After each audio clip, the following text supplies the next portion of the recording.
Free audio post-production by alphonic.com.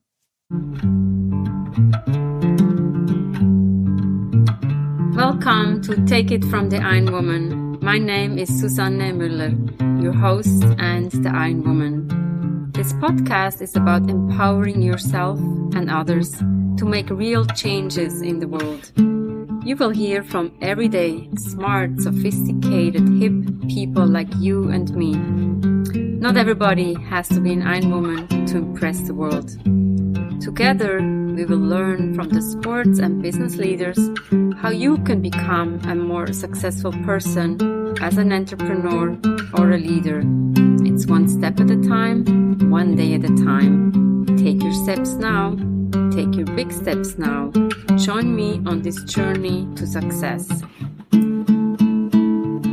Take it from the Ironwoman. We only have special guests, and today we have the honor to talk to the CEO of Pandatron. It's Dima. I checked on LinkedIn. Dima and we connected in 2016, so a fairly long time ago.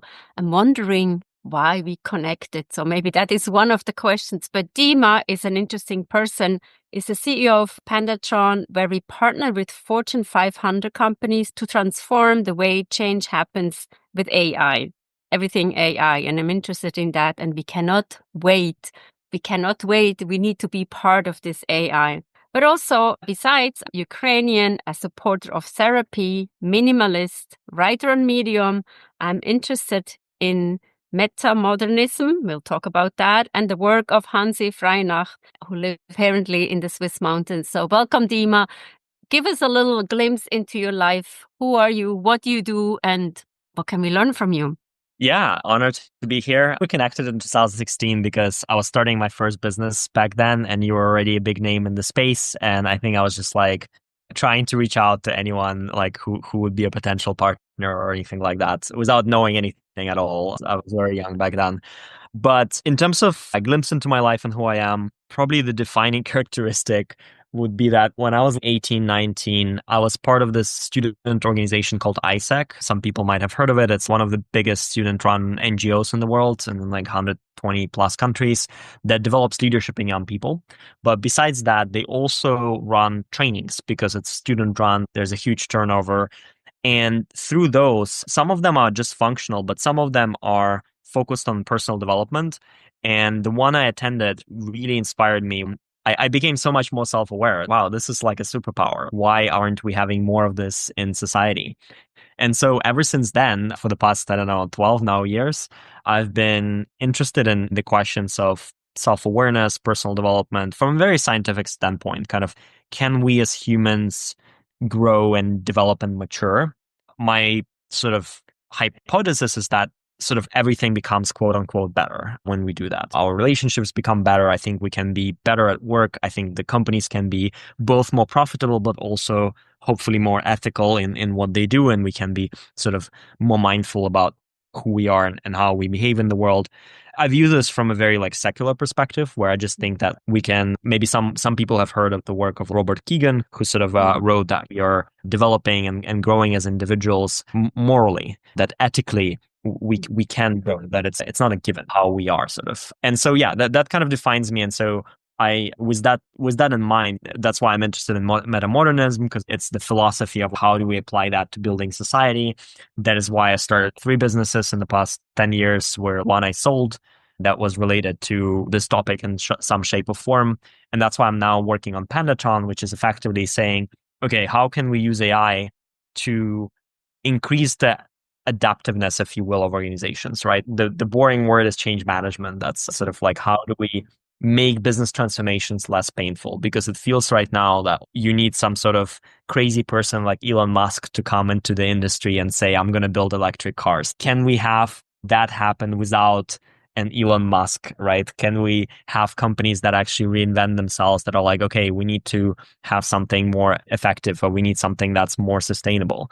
Same thing with NASA, right? And again, I'm not a fanboy of Elon Musk, and a lot of things he's doing right now is like could be questioned, let's that way. Questionable. But it's true that before him, NASA had no plans of any further development. And then he came in and said, hey, like, why not?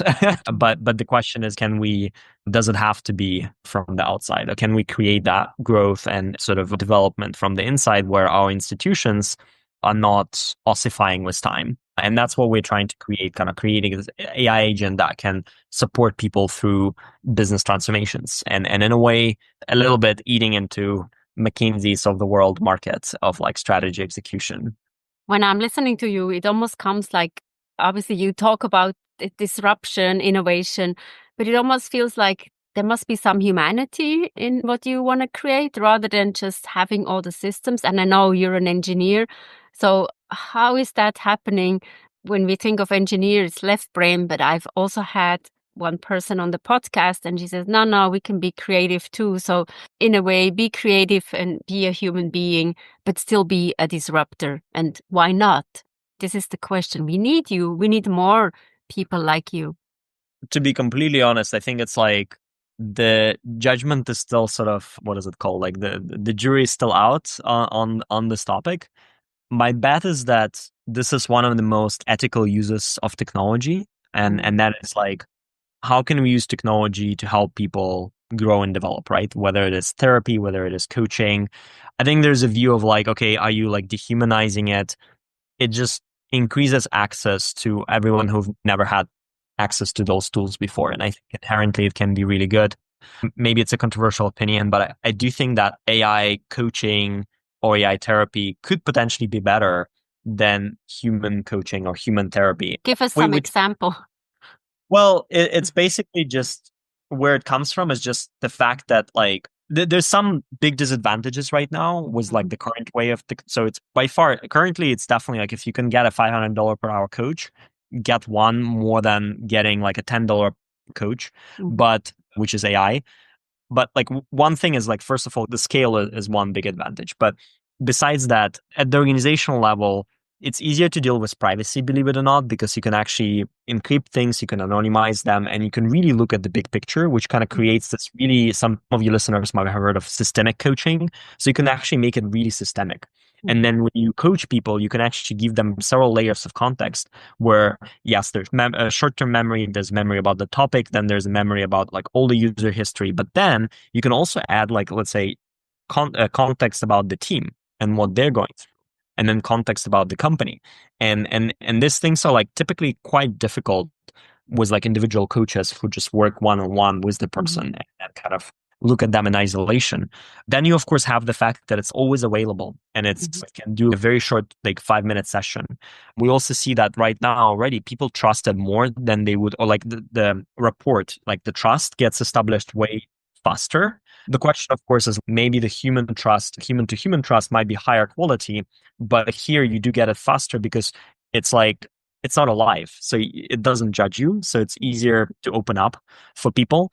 And then it knows all the frameworks in the world, right? It's not at the start, but even now our library, if you will, has everything from whatever social constructivism to internal family systems to ICF coaching to car change management. And it's like pretty difficult for one individual to like know. We have therapists, we have change consultants, we have social psychologists, we have ICF coaches working for us. Like all of that knowledge retrieval, I think, is also another big plus. You definitely have some big minuses as well. I think one of the biggest one is like like in therapy, they have something called transference where you work with a therapist and then you sort of transfer your emotions on them and you can kind of learn from that exchange. Here, you could potentially have a relationship, but that's also like questionable. Is that like a good thing even? Like we are currently not creating any personas. Like the coach is pretty like sort of distant. That's for the better, but still open question. And then, of course, commitment. So you have to show up for a coaching session with a human coach and you paid for it, etc. You're more likely to show up than when that it's a bot that it's like 24/7 available. So there's a lot of minuses. But the fact that you can collect infinite amounts of data also means that it's like, it's always going to be improving. The timeline is a question, like, and I'm not sort of a guru. I cannot really say it's going to reach the best human, but it's all, the bottleneck is always data. Because if you think about game of Go, where for thousands of years, that was the only game where AI couldn't beat a human. I was playing it in high school and it was so cool. And then they just, the computer won against the human champion back in 2016 because they could just create this constrained environment, collect a lot of the data. It was just a question of like running millions of simulations. So it's like this team can kind of learn forever. It's harder in domains like coaching. There's ways to collect data. Sorry for the long-winded answer, but it's so fascinating. Does the AI bot know about lipstick leadership? I'm sure it does. Just want to make sure that all my concepts. Yeah, we have top experts working on it. I'm sure they couldn't pass it on. I hope they find the lipstick leadership concept. It's learning, listening, leading. And I just needed to add that, but we never know. No, I checked on ChatGPT, so it is there. So it's actually good, right? Yeah. Before we recorded, you said, and congratulations, you just onboarded a few more people. So you have a team of 22 people as of 2025. What do those people do? Where do they come from? And what kind of like criteria do you have to have a person working with you? We only have 3 people on the sales side, where it's chief growth officer and then a couple of people who help him on like lead generation side. We work a lot with partners, whether it is small consultants, bigger consulting firms. And because we also believe that what we do is kind of effective bottom-up solution where you can really scale thousands of people, but what they do is the really effective top-down. And not in a bad way, because top-down sometimes has this like connotation, in a sense that you can work with the management and you can work with sort of big picture strategy and all of those things. And we can deliver the data we can see, but then someone has to work with it.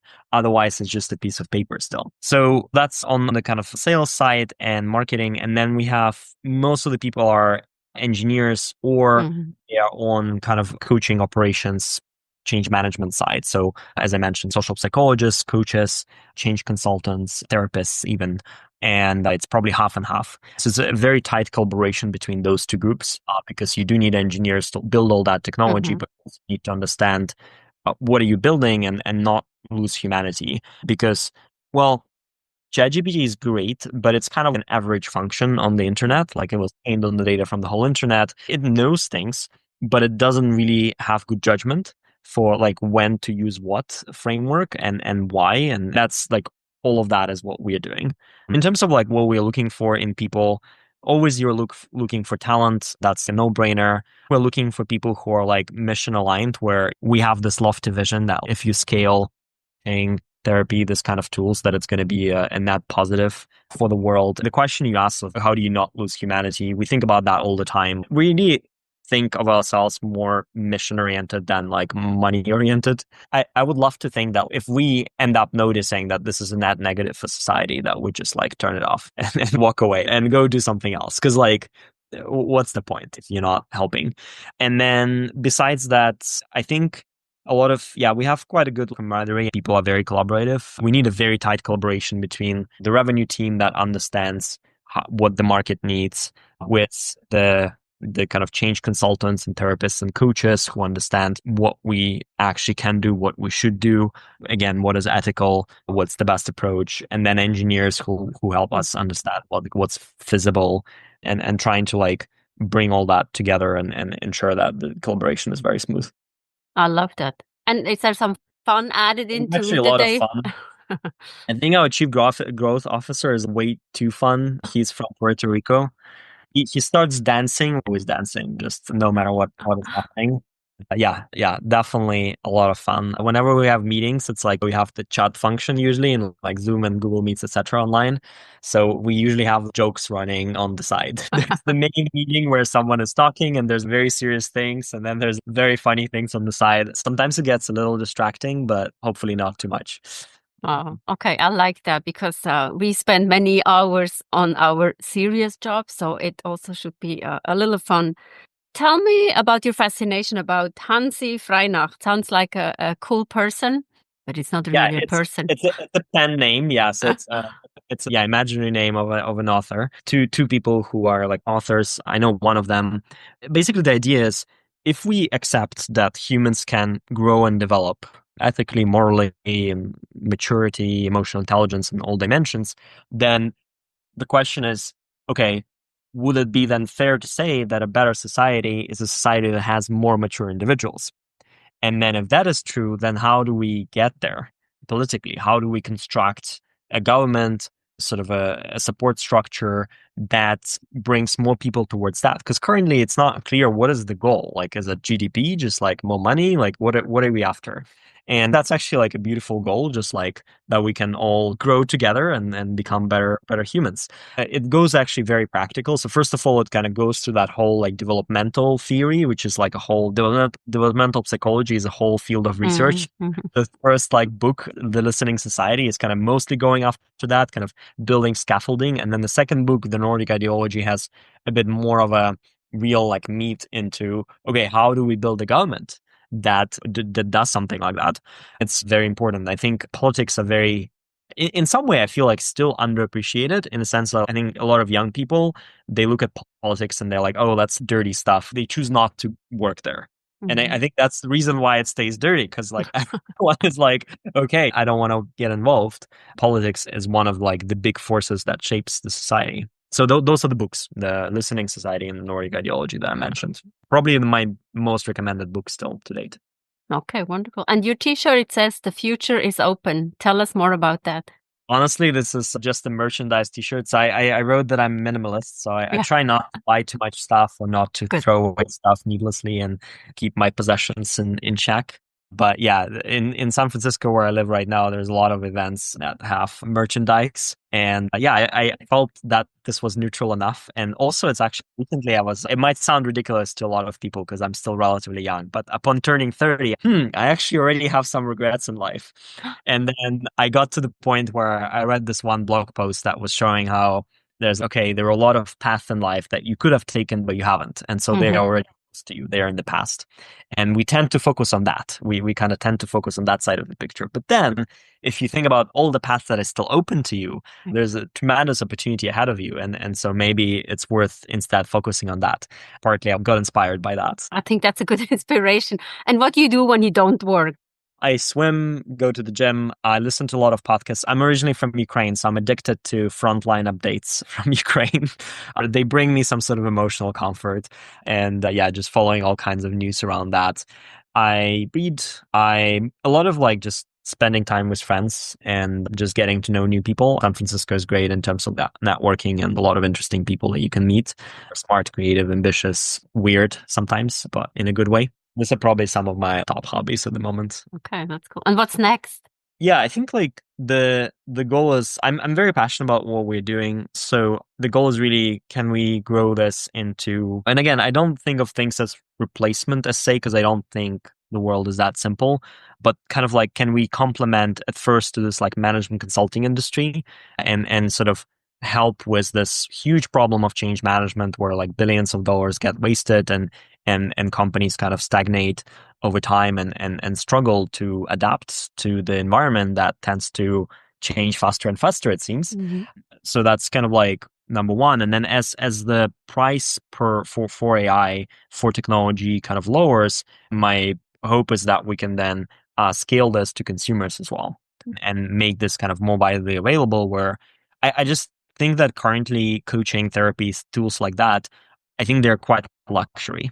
It's okay if that stays, and I think it will, because I don't think it's going to take a long time for AI to get to those levels. It's going to be slowly inching there. But meanwhile, if most people could get a coach that is still delivering most results, maybe it's not like the best person coaching the world, but if it's still like good enough, but you can get it for like $1 a month, and like even in like Africa, you can afford it easily. To me, that's an interesting world. We wish you good luck and hope to hear from you more often. And the future is open. So thank you for this cool conversation. Yeah, thanks a lot for having me. How many more questions do you have? Put the questions in the comments. We'll try to answer them, or we have another conversation with Dima. Take it from the Ironwoman. We have episodes every Monday. Come and listen, learn with cool people, CEOs, aspiring CEOs, people from around the world. And Take It from the Ironwoman is also the book Global Business Coaching with Sports Parallels. Download it or get it in your local bookstore. Come and join us again, and thank you for your support. Like us, and write a review on the platform where you are listening to your favorite podcast. Bye-bye and thank you.